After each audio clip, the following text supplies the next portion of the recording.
오늘 레위기를 새삼스럽게 왜 보느냐라고 이야기를 할 수 있지만, 조금 전에도 우리가 성경 공부 시간에 보았지만 구약의 중심축이 바로 성경 5경의 중심이 바로 레위기입니다. 그래서 우리가 레위기를 통하여서 하나님께서 부르시고 또 우리에게 실수를 덮으시는 그 장면을 통하여서 하나님 앞에 감사하며 예배자로 우리가 다 설 수 있기를 원합니다. 잘 알고 있듯이 출애굽해서 2년 되었습니다. 출애굽한 지 2년 지나서 1월 1일 날 그는 이제 성막 완공이 되었을 때 하나님께서 성막에 있는 모세를 불러서서 레위기를 계시해 주셨다라는 겁니다. 십계명도 그리고 시내산 언약도 시내산에서 주셨지만 이 레위기도 시내산에서 주셨다라는 말씀과 동일합니다. 레위기 1장에서 10장까지 하나님께서 가장 먼저 제사에 관하여서 말씀을 해주고 있습니다. 이 구약의 제사가 오늘날 신약시대에 오늘 이 시간 드리는 예배와 정신은 동일한 것입니다. 신약시대에 와서 구약 제사는 폐하여진 것은 사실입니다. 구약 제사법은 오실 예수 그리스도를 모형으로 드려진 것을 우리는 너무나도 잘 알고 있습니다. 신약시대에서는 우리 예수 그리스도께서 직접 십자가에서 나의 죄를 위하여서 피를 흘려주심으로 구약의 죄 지은 자가 짐승을 잡아와서 제사장 앞에서 죄를 고백하고 짐승에게 안수를 하고 죄를 전가시키면서 짐승이 대신 죽는 그 모형인 그 구약의 제사가 예수님께서 오심으로 실현되었기 때문에 신약시대에는 구약의 제사처럼 짐승을 잡아서 드리지는 아니한다라는 것을 우리는 알고 또 남에게 전달하기도 하는 것입니다. 그렇지만 폐한 율법이라 할지라도 구약의 제사의 그 정신은 오늘 이 시대의 예배로 성화되었기 때문에 그 신약시대에 예수의 피 흘리신 그 보혈로 내가 제사함 받았다라는 그것을 오늘 구약의 짐승 제사와 정신은 똑같다라는 것을 기억하시고 예배를 소홀히 여기는 일이나 또는 예배를 오해하는 일이 없도록 우리는 기록되어 있는 말씀을 통하여서 거룩한 예배자로 발전되어 가야 된다라는 것을 다시 한번 소개를 드립니다. 구약 제사 중에서 가장 기본적인 제사를 할 수 있는 것은 속죄제와 화목제와 속건제가 있다라는 겁니다. 자, 우리가 먼저 살펴보는 이 세 가지 중에서 속죄제에 대해서 우리가 살펴볼 것입니다. 무엇보다도 사람에게는 가장 급선무가 죄를 없이 해야 된다. 죄를 가지고는 천국에 갈 수가 없다라는 것입니다. 그래서 속죄가 가장 먼저 소개가 되고 있습니다. 이 속죄제 안에는 두 가지 제사가 있는데 하나는 번제이고 또 다른 하나는 소제이다라는 겁니다. 속죄제 안에 번제가 있고 소제가 있습니다. 그래서 오늘 1장을 우리가 살펴보고 2장까지를 볼 것입니다. 속죄제 안에 번제에 대한 말씀이 나오는데 이런 형식으로 속죄제를 소개를 하고 있습니다. 우리 레위기 1장 1절을 다시 한번 보시도록 합니다. 여호와께서 회막에서 모세를 부르시고 그에게 말씀하여 이르시되, 여기서 회막이라는 것은 성막이라는 말과 동일하게 사용되기도 합니다. 2절 봅니다. 이스라엘 자손에게 말하여 이르라. 너희 중에 누구든지 여호와께 예물을 드리려거든 가축 중에서 소나 양으로 예물을 드릴지니라. 소, 양 제물로 드릴 수 있는데 염소도 제물로 드릴 수 있다는 것을 기억을 하실 수 있습니다. 3절부터 9절까지 이제 번제 중에서 소의 번제가 나오고 있습니다. 속죄제 중에서 번제라는 제사 중에서 가장 첫 번째 소를 번제로 드리는 이 제사법이 소개가 되고 있는데, 소를 드릴 수 있다라는 것은 상당히 생활이 부유한 사람들이다라는 것을 짐작할 수 있습니다. 부자가 비둘기를 제사 드리면 그 제사는 무효가 되죠. 그래서 우리 3절을 한번 보십니다. 그 예물이 소의 번제이면 흠없는 수컷으로 회막 문에서 여호와 앞에 기쁘게 받으시도록 드릴지니라. 이것이 예배의 중요한 정신입니다. 그냥 예배에 참석해가지고 졸다가 자다가 꿉꿉거리다가 그래도 예배 드렸다, 그게 아니다라는 겁니다. 흠없는 이 소리는 온전한 그런 뜻입니다. 수컷으로 회막 문에서 여호와 앞에서 기쁘시게 받을 수 있도록 제사를 드려야 된다. 신약에서 말씀하시는 것은 신령과 진리로 예배를 드려야 된다라는 말씀이지요. 자, 여기서 온전한 수컷이어야 되는데 흠없는 예물을 드리기 위해서는 예배자는 성막으로 끌고 오기까지 그 제물을 자세히 살펴보아야 된다. 혹시 비루 먹었는지, 눈이 빠졌는지, 다리가 다쳐서 절단이 되었는지, 이런 것이 있는지 없는지를 잘 살펴서 세심하게 살펴서 끌고 오는 이것이 바로 오늘날은 바로 진리와 정성을 다하여 온 몸과 온 마음을 다하여 하나님 앞에 예배하는 예배자의 마음이다.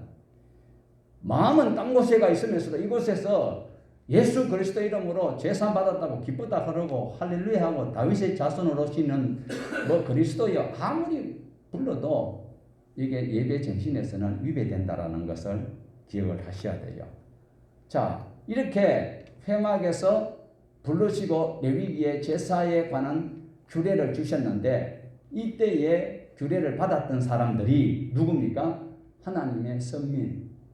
애굽에서 430년 동안 고생하던 그들이 구속함을 받아서 하나님과 관계가 회복되는 그 장면 속에 살아왔던 그 인간들의 마지막 우리 책에 기록되어 있는 것이 말라기입니다. 말라기 1장 8절에서 10절에 있는 말씀, 편의상 화면을 우리 보시겠습니다. 같이 읽어보십니다.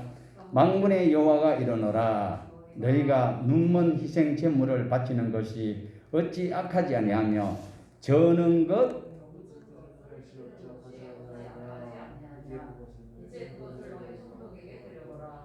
그가 너를 기뻐하겠으며 너를 받아주겠느냐.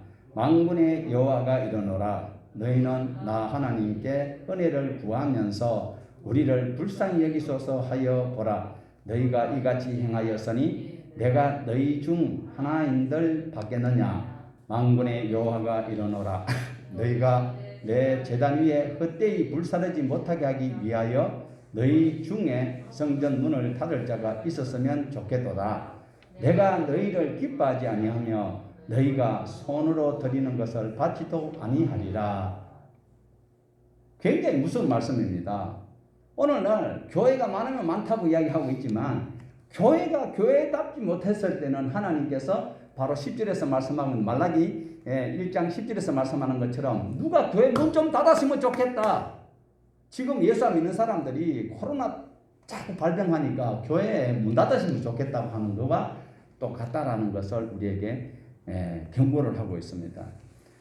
반드시 흠없는 온전한 예배와 온전한 예물을 준비해서 하나님께 드리려고 해야 하는 것입니다. 혹시라도 눈먼 것, 저는 것, 병든 것 드리고 있지 않는지 우리 자신이 잘 살펴보셔야 된다라는 겁니다. 그럼 오늘 살아가는 저와 여러분은 짐승 제사를 지내지 않습니다. 구약 제사처럼 지내지 않습니다. 예배를 드리기 위해서는 어떻게 해야 될까요? 최소한 토요일부터 시작해서 우리 몸과 마음을 주님을 만날 준비를 하기 위해서 저는 것, 병든 것, 그리고 이상한 이런 잡다한 생각이 없는 것을, 그러면 아주 짧게는 토요일부터 시작해서 오늘 이 시간까지, 아니면 오늘 이 시간 예배를 드리고 나가는 그 순간부터 다음 주일날까지 우리의 삶이 이렇게 저는 삶이 없어야 되고 병든 삶이 없어야 되고, 그리고 보는 것 때문에 이생의 자랑과 안목의 정욕의 죄를 짓지 않으면 이런 준비된 예배자가 돼야 된다라는 거예요. 이런 사람을 안 살 때 말라기 1장 10절에서 누가 문 닫을 자가 있었으면 좋겠다. 누가요? 하나님이 말씀하셨어요. 그런데도 오늘날 많은 목회자들은 교회만 오면 좋대요. 많이 와서 예배시간 드리고 나가지고 나쁜 짓 하고 사천놀이 하고 온갖 대장동 쫄병동 그 막 투기하고 투자하고 거기 예수 믿는 사람들 다 포함되어 있더라고 보니까. 예수 믿는 사람은 아니고 죄송합니다. 교회 다니는 사람들. 예수 믿는 사람이 그래 할 리가 없지요. 그런 사람이 교회 와서 예배 드린다고 하니까 하나님께서 하시는 말씀이 말라기 1장 10절에서는 누가 문 좀 닫을 사람이 있었으면 좋겠다라고 이사야서 1장에도 말씀하고 있어요. 내 마당은 말로 뿐이다. 그런데도 우리는 어떻게 해요? 모이기를 패하는 자와 같이 하지 말고 모여서 무조건 광화문으로라도 가야 됩니까? 예배를 바로 알아야 돼요. 제사를 바로 알아서 그것이 오늘날 우리가 드리는 예배로 성화되어가는 이 과정을 잘 살펴보셔야 된다라는 겁니다. 오늘 예배 예수 피로 구속함을 받았는 건 사실이에요. 예수님의 이름으로 무엇이든지 구하면 받는 것도 사실이에요. 조건이 있어요. 조건이. 그 집에 들어가려면 예수님의 이름을 사용하려면 예수 피로 용서함을 받았으면 이제 세마포 옷을 입어야 돼요. 거룩한 삶을 살아야 돼요. 흠없는 삶을 살아야지요. 100% 못 살아요. 그렇지만 우리가 살려고 노력할 때에 주의 성령께서 우리에게 감당할 수 있는 힘을 주시고 하나님의 선한 도움의 손길이 우리와 함께 하신다라는 전 인격이 하나님을 향할 수 있어야 되고 양심의 가책을 느끼고 그리고 그 삶을 청산하기 위해서 노력을 하면서 주님 힘을 주시옵소서라고 우리가 살피는 그것이 바로 흠없는 온전한 예배를 드릴 수 있는 자가 된다라는 것을 1장 3절에서 말씀을 하고 있습니다. 오늘 이 자리에 계신 여러분은 믿음에 머물러 있어서는 안 되고 성화의 삶을 살아서 흠없는 삶을 통하여서 다른 사람들에게 칭송 듣는 그리스도인이라 그 당시에 그리스도인이라는 소리가 비아냥거리는 소리지만 하나님을 바로 믿는 자들이 그리스도인이 아닐까요? 그래서 이러한 예물을 드릴 수 있도록 예배자가 돼야 돼요. 교회만 왔다 갔다 하는 날수만 따고 천국 가는 것이 아니라 지금 이 백성들이 어떤 사람들입니까? 구원받은 사람입니다. 애굽에서 지옥 가야 될 죽어야 될 세상에 물들어있던 그들을 하나님은 홍해를 건너서 끄집어내서 하나님의 백성으로 구원시켜 준 그 자들이 천국 백성이 살아야 될 그 방법을 말씀하고 있다는 거예요. 구원 얻고 안 얻고는 하나님이 하실 일이고 구원받은 자라고 여기고 오늘 예배자로 섰다면 이 조건에 부합한 삶을 사셔야 된다는 것입니다. 4절에 보면 예배자가 번제물의 머리에 안수함으로 자신의 죄를 전가시키는 장면을 볼 수 있습니다.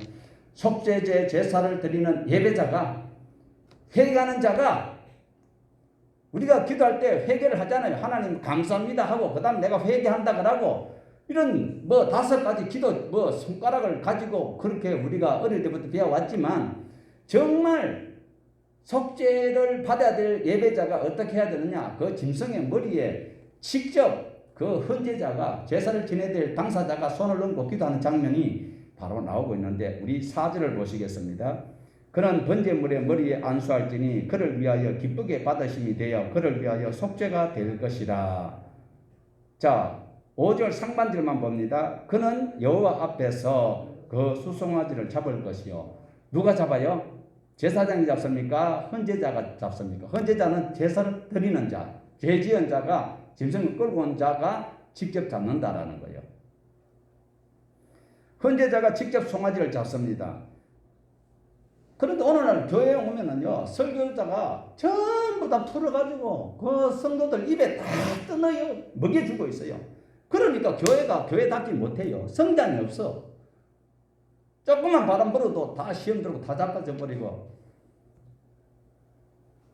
어떤 지금 우리 코로나19 때문에 지금 위구동성으로 교회들이 어렵다고 이야기하고 걱동방송 CBS 들어보면 교회가 어렵다고 하는데요. 바로 이렇게 헌제자가 그 머리에 안수를 하고 재물을 가져올 때에 선별하여서 보고 안수하고 짐승을 잡고 각을 뜨고 했던 그런 마인드를 가지고 있었던 헌제자는 코로나가 오든지 코로나 하레비가 와도 하나님 말씀에 변함이 없고 어떤 환경과 조건을 뛰어넘을 수 있는 정인이 될 수 있다는 겁니다. 반드시 헌제자가 그 수송아지를 잡아야 되고, 자기가 직접 송아지를 죽이면서 내가 죽어야 되는데 이 송아지가 죽는구나, 이렇게 회개한 자가, 한 번 회개한 자는 다시 동일한 죄를 짓지 않는다라는 것이 정상적인 사람의 행동일 것입니다. 자, 11절을 한번 보시겠습니다. 송아지를 잡는 방법이 있는데 11절, 그가 제단 북쪽 여호와 앞에서 그것을 잡을 것이요 아론의 자손 제사장들은 그의 피를 제단 사방에 뿌릴 것이며. 자, 뭐 이것은 어떠한 방법이라고 할 수 있는데, 재물을 끌고 오는데, 자, 이 앞에 화면을 잠깐 한번 보십니다. 그거 비출 건 없고, 예. 재물을 잡는데, 여기 보면 번제단, 불 훌훌 타는 번제단 보이지요? 번제단, 그 다음에 북쪽에, 번제단에서 북쪽으로 향하여서, 거기 보면 송아지를, 짐승을 잡는 곳이 있어요. 거기서 잡는다라는 겁니다. 그리고 저쪽, 서쪽 편이 이제 물두멍이 있습니다. 번제단 다음에 물두멍이 있는데, 출입문 저기 동쪽입니다. 동쪽 반대편이 이제 서쪽이겠죠. 그래서 이 그림을 잘 연상을 하면서 이제 짐승을 잡는 것은 번제단 북쪽에서 잡는다라는 것을, 도살 장소는 거기에 있다라는 것을 우리가 상식적으로 우리가 레위기를 읽으면서 볼 수 있으면 좋겠습니다.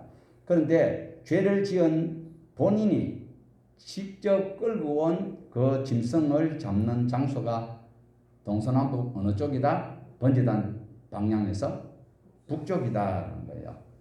자, 다시 11절 중반전에 이제 다시 한번 봅니다. 제사장들은 그것의 피를 제단 사방에 뿌릴 것이며, 제사장이 번제단의 사면에 송아지의 피를 뿌리는 거예요. 잡는 것은 누가 잡는다고요? 죄지은 자가, 헌제자가, 제사를 드리는 자가 잡고, 예. 그런데 참 재미있어요. 성경을 이래 읽어보면 여러분은 뭐 성경 읽으면서 더 감동도 받고 감명도 받아서 더 많은 은혜를 누렸겠지만, 성경을 자세히 읽어보면 참 재밌는 표현이 있어요. 지금 제사장들이라고 되어 있어요. 중간절에 보면 소를 잡을 때는 소가 덩치가 작아요, 커요? 예, 그런데 뒤에 보면요, 새를 잡아서 드릴 때는 제사장이라고 단수로 표현하고 있어요. 소를 잡을 때는 제사장들이 그 피를 제단 사면에 뿌리는데, 새는 제사장 단수로 표현하고 있는 것을 볼 수가 있습니다. 그런데 소는 여러 명이 달라붙은 제사장들과 새는 작아서 한 명의 제사장이 그것을 끝까지 혼자서 집례를 다 합니다. 자, 6절을 같이 한번 볼까요? 그는 또 그 번제물에 가죽을 벗기고 각을 뜰 것이요. 누가 각을 떠요? 가죽을 벗기고 각을 뜨는 것 또한 예배자가 해야 돼요. 그러니까 예배 시간에 우리가 함부로 할 수가 없습니다. 팔짱을 끼고 뒤로 기대서 앉아 있거나 아니면 온갖 생각, 딴 생각 이래 하는 것은 하느님 앞에 크게 무례한 짓이다라는 것을 볼 수가 있어요. 앙수를 하고 끌고 와서, 끌고 오기 전에 면밀히 살펴보고 하자가 없을 때, 그리고 제사장 앞에서 자기 죄를 고백하며 안수를 하고 그것을 죽이고, 그 다음에 가죽을 벗기고 각을 뜨는 것까지 본인이 해야 된다라는 것입니다. 12절 봅니다. 그는 그것의 각을 뜨고 그것의 머리와 그것의 기름을 베어낼 것이요, 제사장은 그것을 다 번제 제단 위에 불 위에 있는 나무 위에 버려놓을 것이며, 헌제자가 각을 뜨고요, 기름을 베내는 것은 상당히 어렵습니다. 예. 기름을 다 제거를 해야 됩니다. 7절, 1장 7절 다시 한번 더 봅니다. 제사장 아론의 자손들은 번제 불을 붙이고 불 위에 나무를 버려놓고, 자, 나중에 보면 아론의 아들들이 다른 불을 들이다가 불에 타 죽거든요. 그런데 여기서 제사장이 번제단에 불을 붙이고 땔감을 계속 공급을 해줘야 되는 거죠. 불을 자주 붙일까요? 자주 붙이는 거 아니에요. 자, 다시 이제 13절 봅니다. 불은 끊임없이 제단 위에 피워 꺼지지 않게 할지니라. 자, 7절에 보니까 아론의 자손들이 제단에 불을 번제다는 이제 불을 지피기 시작합니다. 그런데 13절에 보니까 그 불이 어떻게 돼요? 제사를 한번 지나고 푹 꺼져버리고 그 다음에 와 제사에 또 불을 붙여가지고 라이터 하나 가지고 아니면 뭐 가스라이터를 가지고 붙이는 게 아니고 한 번 붙였던 그 불이 계속 꺼지지 아니하도록 제사장들이 불을 유지할 수 있도록 적응을 해야 된다라는 겁니다. 활활 타오르는 번제단은 번제를 마치고 나서 꺼버리는 것이 아니라 항상 불이 피워져 있어야 된다라는 것입니다. 자, 8절 다시 우리 1장 8절을 더 봅니다. 아론 자손 제사장들은 그 등갑과 머리와 기름을 제단 위에 불 위에 있는 나무에 버려 놓을 것이며 제사장들이 헌제자가 이제 각을 떠서요. 그것을 번제단에 잘 탈 수 있도록 그 이제 진열하는 그 과정을 보여주고 있습니다. 그리고 9절 상반절에는 9절 1장 9절 상반절 한번 읽어봅니다. 그 내장과 정강이를 물로 씻을 것이요. 정강이는 어디입니까? 바로 무릎 밑에 있지요. 예, 무릎 밑 그것을 정강이라 하고 그 다음에 내장을 어떻게 해야 된다고요? 내장 안에는 뭐가 들었어요? 곱이 들었죠. 곱창. 그 맛있다고 먹는 것이 아니라 그 내장을 다 씻어내야 된다라는 겁니다. 그래서 우리 예수님이 십자가에 못 박혀서 우리는 예수님이 나를 위하여 피만 흘렸다라고 여기고 있죠. 예수님의 피는 내 죄를 사하고요. 예수님께서 찔리실 때 물과 피를 쏟았어요. 그 물로 씻어야 돼요. 씻는 것이 정결법이에요. 예. 그래서 이 정강이와 내장을 깨끗이 치우는 것 또한 누가 한다? 제사장이 한다? 헌제자가 한다? 누가 한다고요? 예. 헌제자가 다 깨끗하게 씻어야 됩니다. 정강이는 무엇일까요? 바로 무릎 밑에 그것이 땅과 접촉되는 거예요. 땅과 접촉되는 것을 깨끗하게 씻어야 돼요. 그리고 내 속에 먹었던 것 오늘 또 며느리 잡아먹고 시아버지 잡아먹고 시어머니 잡아먹고 저 사람 미워하고 시기 질투 다툼 미움 온갖 것들 있는 그것을 싹 제거를 해야 되는 거예요. 그것을 제거를 누가 해야 돼요? 제사장이에요? 하나님이에요? 말씀을 듣고 여러분이 깨닫고 깨끗이 씻어야 제사함을 받을 수 있는 거예요.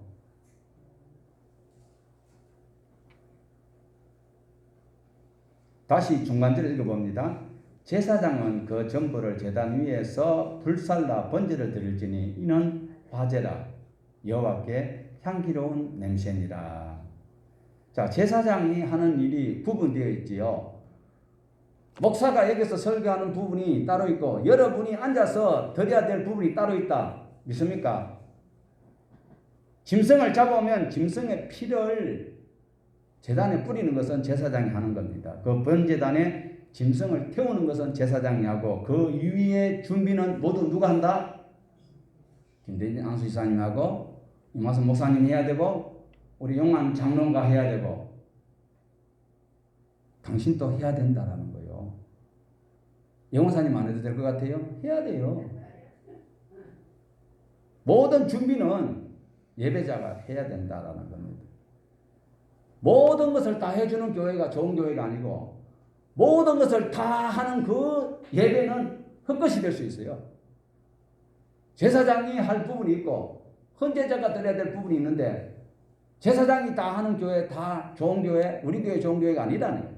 하나님의 말씀을 바로 구분하여서 담당해야 될 몫이 있다는 것을 기억을 하셔야 됩니다. 자, 1장 9절 맨 끝에 보면 여호와께 무슨 냄새라? 향기로운 냄새다라는 것을 말씀하고 있습니다. 자, 이렇게 해서 이제 향기로운 이 냄새 이것 또한 상당히 의미가 있습니다.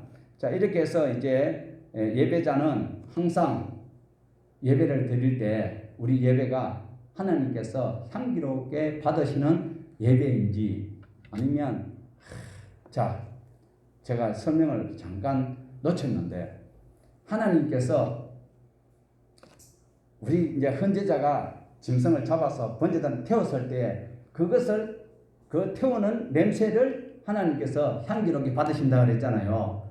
그러면 하나님이 여기서 뭘 받았을까요? 고기를 태운 냄새가 구수하니까 하나님 받으실까요? 여기서 향기롭다 이 소리는 죄를 지은 자가 하나님의 진노를 받아서 죽을 수밖에 없어요.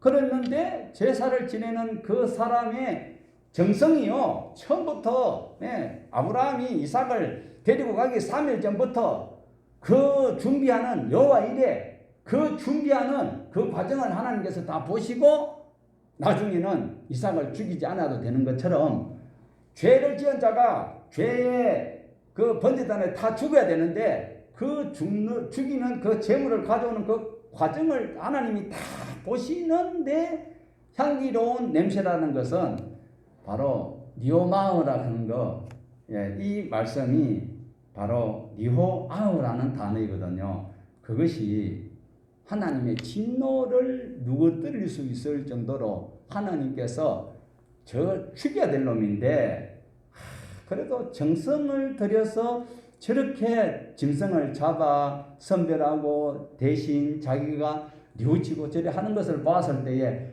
하나님의 진노가 평온해진다라는 거예요. 조금 전에는 막 진노가 하늘을 끝까지 온 우주를 다 삼킬 듯한 거예요. 교회가 이렇게 썩어 있는데 내가 교회를 썰어버려야 되겠다라고 하나님이 진노가 팔팔 타오를 때 한국 교회들이 세계에 있는 교회들이 짐승을 구별하고 신령과 진리로 예배를 드릴 때 그것을 태울 때에 그때에 하나님께서 향기로운 냄새라는 말씀은 바로 진노가 누그러져서 평온하게 된다라는 의미가 바로 니호아흐라는 향기로운 그 히브리어로 요아흐라는 뜻입니다. 진노가 평온하게 된다 이 소리지 하나님이 막 삼겹살 굽는 냄새 구수하다 그게 아니고 소를 태우니까 냄새가 구수하다 이 소리 아닙니다. 그래서 향기로운 제물이라는 이런 말씀. 그래서 어떤 교회 주보에도 보면 우리 교회는 주보에 헌금 내는 것을 기록 안 합니다. 어떤 교회 보면 향기로운 예물이라고 해놨는데 거기 보면 11조도 있고 감사금도 있고 뭐 온갖 헌금을 쭉 나열해놨는데 향기롭다라는 이 뜻을 안다면은 조심하셔야 돼요. 함부로 그래. 그러니까 교회 사는 것은 다 은혜로운 것은 아니라는 거예요. 잘 보셔야 돼요. 자 10절 보십시다. 10절 만일 그 예물이 가축대의 양이나 염소의 번제이면 흠없는 수굿으로 드릴지니 수소를 바칠 형편은 안 되고 수양이나 수염소를 바칠 수밖에 없는 중산층의 제사법을 여기서도 말씀을 하고 있습니다. 지금 수수를 드릴 형편이 안 되는데 믿음 없이 하는 것은 죄라고 했습니다. 수술을 드릴 형편이 안 되는데 체면 때문에 나무 이목 때문에 자기가 억지로 빚을 내서라도 수술을 몰고 오면 안 된다는 거예요. 그런 사람은 그 형편에 맞게 수소가 아니라 순양이나 염소를 바치면 된다라고 말씀을 하고 있습니다. 10절 오해하면 안 됩니다. 자 11절에서 13절을 다시 보십니다. 그가 제단 북쪽 여호와 앞에서 그것을 잡을 것이요 아론의 자손 제사장들은 그것의 피를 제단 사방에 뿌릴 것이며 그는 그것에 각을 뜨고 그것의 머리와 그것의 기름을 뺄 것이요 제사장은 그것을 다 제단 위에 불 위에 있는 나무 위에 버려놓을 것이며 그 내장과 정강이를 물로 씻을 것이요 제사장은 그 전부를 가져다가 제단 위에 불살라 번제를 드릴지니 이는 화제라 여호와께 그러니까 이 제사가 드려짐으로 하나님께서 향기롭다 이 소리는 하나님은 향기를 좋아하시는 게 아니다니까. 이 태도가 완전히 달라졌을 때 하나님께서 기분이 이제 화가 났던 것이 용서할 마음이 생기고 평온하게 된다. 이것이 바로 원어적 니호아흐라라는 것입니다.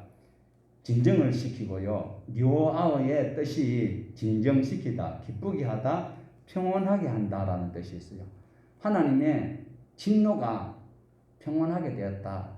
이제 저들을 보니까 하나님이 기쁘다. 이런 의미이지 하나님이 냄새를 좋아하시는 것은 아니다라는 것을 꼭 기억을 하셔야 됩니다. 그래서 신약시대 사는 저와 여러분도 하나님 앞에 예배를 드릴 때에 형식적인 예배는 안 된다라는 거예요. 지금 여기도 보세요. 북쪽 그 번제단 북쪽 편에서 그것을 잡고 정강이를 그리고 그 내장을 정리를 하고 각을 뜨고 그리고 번제단 위에 제사장이 걸려 나왔을 때 이 과정을 온전히 진행할 때에 하나님께서 받으시는 그런 평온한 제사가 되더라. 진노가 사라지도록 하셨다라는 것을 말씀을 하고 있습니다. 그래서 오늘 우리 예배가 오늘 이 시간 드리는 예배가 하나님께서 불편한 예배가 되면 안 돼요. 유명한 음대 교수가 앞에 나와가지고 막 특성하고 헌금 수금하고 일한다고 하나님 기뻐 받으시는 것이 아니라니까. 헌제자가 한 사람 한 사람이 와서 제사를 지내는 예배를 드리는 그 태도에 하나님께서 바로 니호아흐 할 수 있어야 된다라는 겁니다. 이제 헌제자가 할 일이 많습니까? 제사장이 할 일이 많습니까? 부자가 지은 죄가 부자가 죄를 지었을 때는 뭘 드려야 된다고요? 그러니까 소를 제사를 지내면 제사장이 할 일이 많을까요? 헌제자가 할 일이 많을까요? 부자 장로가 부자 권사가 죄를 지으면 그 목사가 할 일이 더 많아. 제 말이 아니고 성경에 있잖아요. 그 다음에 가난한 자가 세를 드릴 수밖에 없는 자가 죄를 지었을 때는 누가 할 일이 많아요? 헌제자가 많아요? 제사장이 할 일이 많아요? 세를 드릴 때는 제사장 한 사람이 끝까지 다 합니다. 물론 소를 드릴 수 있는 사람이 했을 때도 제사장 할 몫이 더 많기는 많아요. 예. 어쩌면 헌제자가 더 골병 걸 수도 있어. 그 큰 소를 잡아가지고 그 내장과 정경이 껍데기 벗기고 이걸 하기가 상당히 어려울 수 있지만 그래도 제사장도 여러 명이 달라붙어야 되는 거예요. 그런데 새는 헌제자가 드릴 것이 없어요. 수고가 별로 없어요. 제사장이 혼자서 다 한다. 새를 각뜨고 뭐 다리 다 잘라보고 대가리 다 잘라보고 이래 하면 뭐 없잖아요. 자, 14절에서 17절에 이제 방금 말했던 새 번제가 있는데 다시 말씀드리면 교회와 성도가 해야 될 역할이 따로 있다는 걸 꼭 명심을 하셔야 됩니다. 자, 부자는 소를 드려야 되고 중산층 양과 염소를 드릴 수 있고 그런데도 그것도 낼 형편이 안 되는 사람들은 새를 번제로 드릴 수 있다라는 겁니다. 그래서 새를 번제를 드리는데도 하나님께서 향기로운 냄새다, 향기로운 예물이다, 마음이 평온해서 너의 죄를 내가 용서해 줄 마음이 생겼다라는 것을 동일하다라는 것을 꼭 기억을 하셔야 됩니다. 헌금 많이 했다고 어깨에 힘주고 어시될 필요 하나도 없다라는 거예요. 소를 잡아드는데도 향기로운 냄새다. 쇠를 잡아드는데도 향기로운 냄새다. 나중에 보면요. 밀가루를 드리는데도 하나님께서 향기로운 냄새다 했어요. 극빈자는 밀가루를 드려요. 극빈자는 밀가루를 드려요. 그래서 교회가요.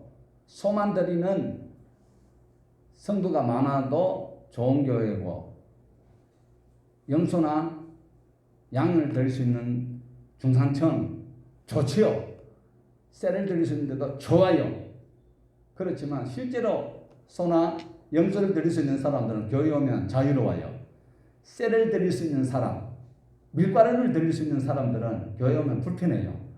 그러나 모든 것을 다 수용할 수 있는 교회가 좋은 교회, 하나님의 아들 피값으로 산 교회다라는 거예요. 그런데 오늘날 교회들이요, 소를 좋아해요. 염소를 좋아해요. 사탄은요, 더 좋아해요. 많이 바칠수록 좋아해요. 그런데 하나님은 소의 예물만 기뻐하시는 것이 아니라 새의 예물도 기쁘게 받으신다는 것을 꼭 기억을 하셔야 돼요. 자, 이렇게 해서 중요한 것은 두 가지입니다. 첫 번째는 하나님 말씀대로 예배하는 것. 두 번째로는 정성껏 예물을 드리는 예배를 하나님께서 중요하게 여기신다라는 겁니다. 자, 1장 14절 보시겠습니다. 만일 여호와께 드리는 예물이 새 번제이면 산비둘기나 희비둘기 새끼로 예물을 드릴 것이요. 자, 산비둘기도 드려도 돼요. 산에 있는 것은 누구 거요? 집에 있는 것은 자기가 뭐 키우는 것도 있지요. 그런데 형편이 안 되는 사람은 산에 가서 붙들기 어려워요. 그런데 산비둘기도 되고 집비둘기도 드릴 수 있다. 하나님은 그것도 동일하게 제물로 받으신다라는 것을 말씀하고 있어요. 자, 15절 딱 시작하는 제사장은 단수입니까? 복수입니까? 예, 여기서 제사장이 하는 일은 혼자서 달라붙는다. 새 한 마리 하는데 제사장 여러 명 달라붙으면 모양새가 이상하잖아요. 제사장 한 사람이 비둘기를 잡아서 피를 대에 받을 수 있나요? 아니거든. 그러니까 목을 비틀어서 그 피를 제단에 가서 그냥 비틀어서 죽이는 그 과정을 말하고 있습니다. 우리 15절 다시 한번 읽어봅니다. 제사장은 그것을 제단으로 가져다가 그것의 머리를 비틀어 끊고 제단 위에서 불사르고 피는 제단 곁에 흘릴 것이며, 자, 새 피가 많이 안 나오니까 제단 곁에서 그냥 비틀어서 죽여가지고 그 피만 이렇게 흘리는 그것도 하나님께서는 받으신다. 16절 그것의 모이 주머니와 그 더러운 것을 제거하여 제단 동쪽 재버리는 곳에 던지고, 자, 여기 모이 주머니 더러운 것, 원어로 보면 또 깃털도 더럽다라고 여기고 있던데요. 아만 생각해도 깃털보다는 먹었던 그 모이 그 내장 안에 있던 이런 것들이 더러울 수 있다라는 겁니다. 이것은 잡는 것은 번제단 어디에요? 북쪽에서 잡아요.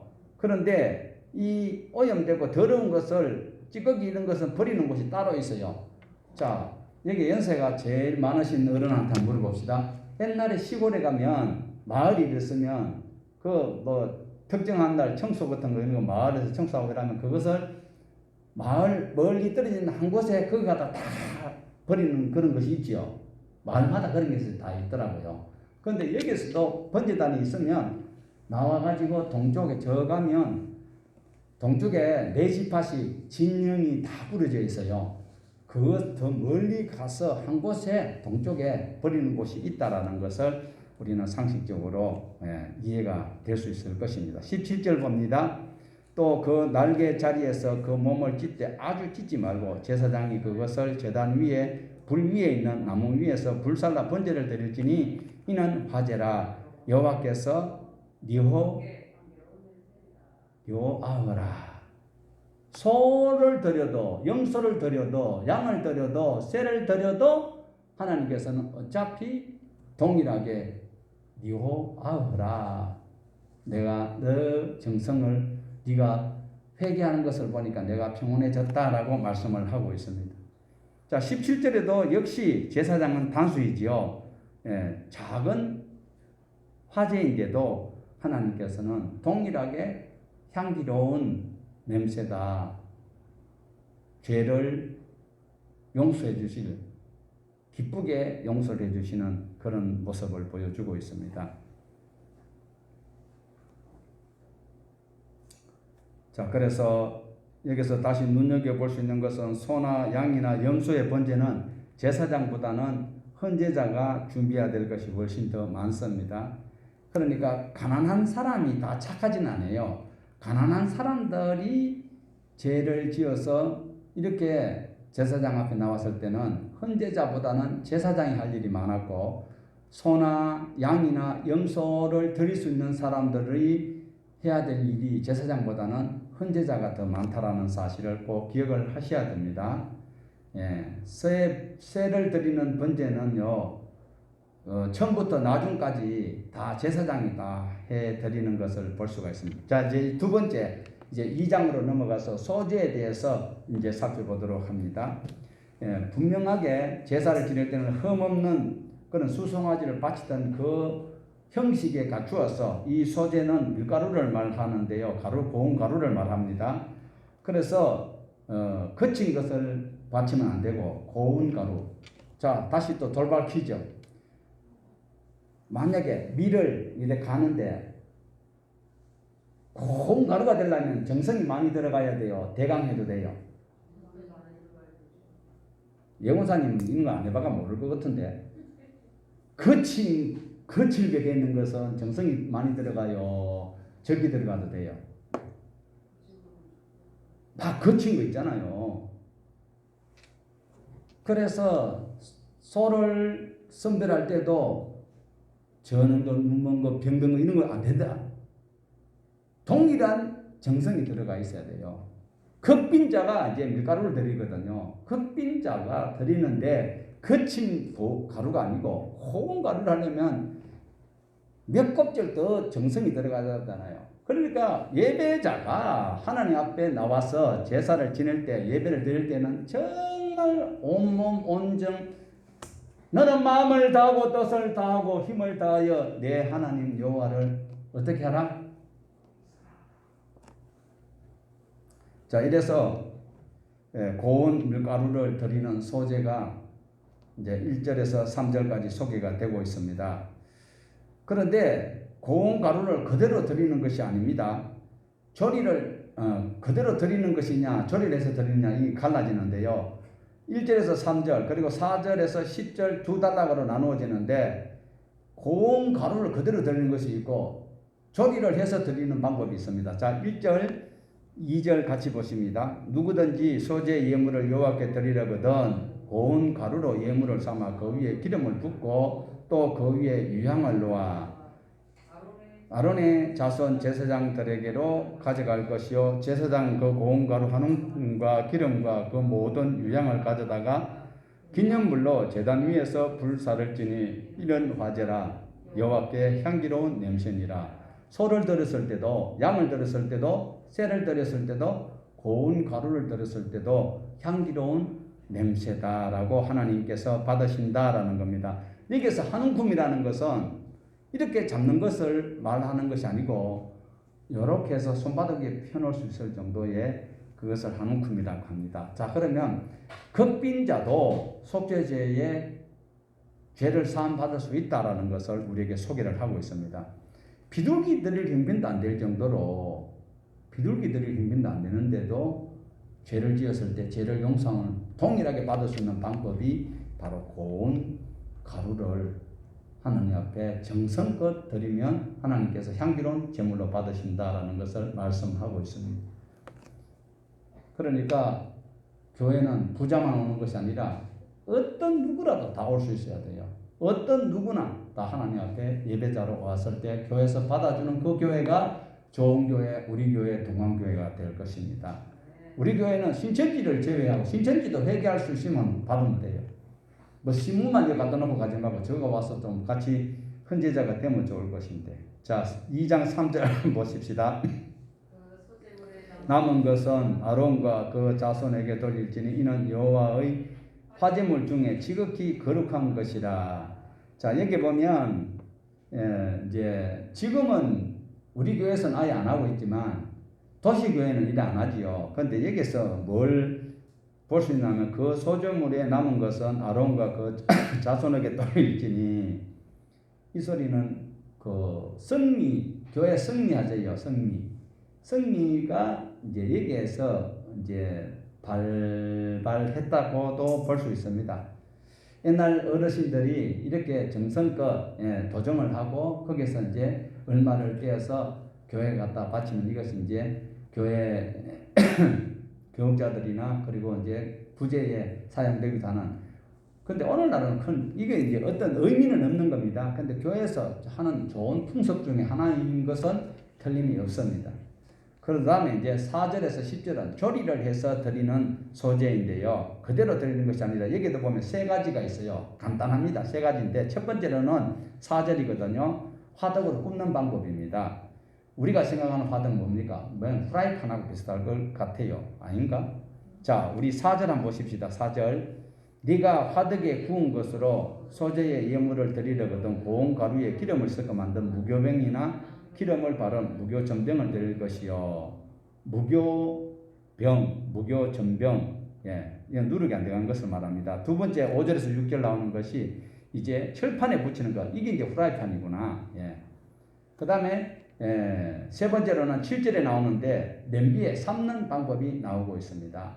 그래서 이 세 가지 어떻게 화덕에 굽고 그 다음에 철판에 붙이고 냄비에 삶는 것, 이것을 하는데 명심히 해야 되는 것은 뭐가 들어가면 안 된다? 누룩이 들어가면 안 된다라는 겁니다.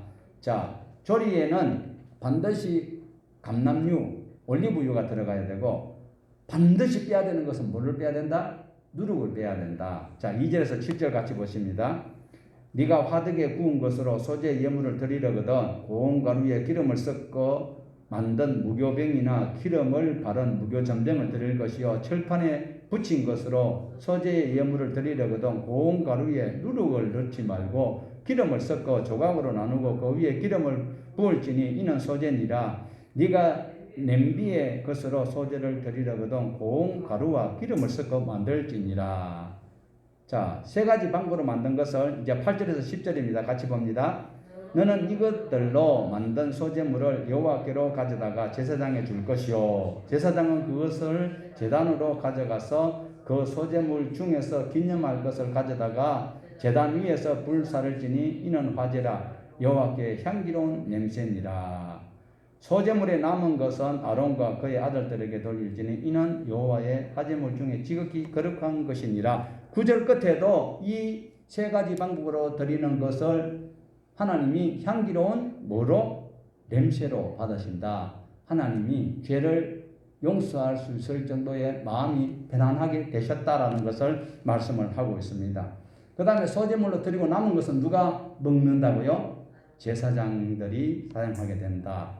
자, 11절에서 13절은 방금 보았던 속죄의 두 번째 제사 방법인 소재를 드릴 때에 유의해야 될 사항들입니다. 자, 11절 보십니다. 조심해야 될 것을 말씀합니다. 너희가 여호와께 드리는 모든 소재물에는 누룩을 넣지 말지니 너희가 누룩이나 꿀을 여호와께 화제로 드려 사르지 못할지니라. 자, 밀가루에 누룩을 좀 넣고 꿀을 좀 넣으면 먹을만 합니다. 누룩은 이제 오늘날 말하면 부풀게 하는 베이킹 파우더나 또는 소다나 베이킹 파우더는 똑같죠. 이스트 이런 것들 넣고 꿀을 넣으면 훨씬 맛있죠. 그런데 그렇게 하지 말라고 합니다. 12절 봅니다. 처음 익은 것으로 그것을 여호와께 드릴지나 향기로운 냄새를 위하여는 제단에 올리지 말지니라. 자, 그런데 예외가 있죠. 첫 밀가루, 첫 이삭에서 나온 것은 누룩이나 꿀을 좀 넣어도 돼요. 그것은 제사장들이 먹을 수 있어요. 첫 이삭, 그걸 가루를 만드는 것을 가지고 누룩이나 그 다음에 꿀을 넣어서 이것은 먹을 수 있어요. 먹기가 좋아요. 그런데 그것을 뭐 하라? 제단에 드린다, 못 드린다? 못 드린다라는 겁니다. 제사장이 먹을 수 있는데, 사용할 수 있는데 제단에는 드릴 수 없다라는 것을 말씀합니다. 뭘 우리에게 교훈하고 있습니까? 하나님은 순수한 것을 좋아하신다. 누룩이나 달콤한 감은 이슬로 기도하고 눈물 지금 흘리고 그래 하는 그 귀신 같은 그런 기도하는 자들이나 신앙생활하는 자들은 하나님께서 그걸 안 받으신다라는 것을 말씀을 하고 있습니다. 꿀과 누룩을 섞은 그런 예배는 드리지 마라. 13절 봅니다. 내 모든 소재물에 소금을 치라. 내 하나님의 언약 소금을 내 소재에 빼지 못할지니 내 모든 예물에 소금을 칠지니라. 소금을 드릴지니라. 성경은 소금을 굉장히 중요시합니다. 예수님도 소금을 말씀하고 계시는데 예수님께서 공관복음에서 말씀하시는 그 소금의 역할하고 여기서 소금의 역할하고는 조금 다를 수가 있습니다. 여기서는 소금이 바로